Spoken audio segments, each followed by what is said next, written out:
Grandview Library presents Citing Websites using MLA. In order to be able to cite your sources, you need to know what pieces are included in your citation style. For citing websites in MLA, you need to know the author and list them last name, comma, first name, middle name or middle initial if available, and then a period. If no middle name or initial is available, place the period after the author's first name. Next comes the title of the page. You place this in quotes and then you capitalize the important words. Here we've capitalized both words, but if the title was something longer like Feminist Therapy in the United States, you would not capitalize in or the. You would capitalize the words Feminist Therapy United States. You end that section with a period within the quotation marks. Sometimes the page you find is part of a larger website. When that is the case, you include the title of the overall website in italics after the title of the individual page. You close that with a period. Next comes the publisher information. Depending on the types of resources you use, this may be easy to find, as is the case with many government websites, but sometimes it may not be available, as is the case with our example here.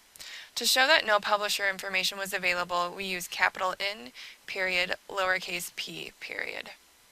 Next comes the publication date. This can sometimes be hard to find on websites. Sometimes they'll have a posted date, but many times they won't, as is the case with our example here. To show that no publication date was available, we use lowercase n, period, lowercase d, period. After the date comes the medium of publication. In this case, it is on the internet, so we will show this by putting web, period. Last is the date of access. Here the researcher accessed the website on the 21st of July, 2014. Please note the format. It goes day, month, year, period.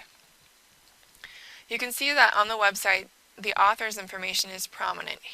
Next we will look for the title of the web page, seeing from the URL that it's a subpage within the larger website.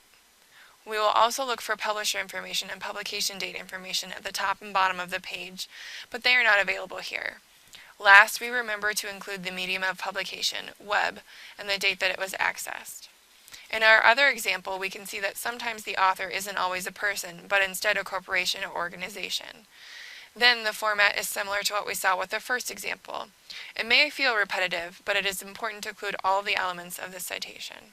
Here you can see where we found the author, which is by the copyright information at the bottom of the page, the title of the page, the publisher, which in this case also happens to be the same as the author. If you have any questions or would like help searching, please contact the library at librarian@grandview.edu or using either of the phone numbers listed here.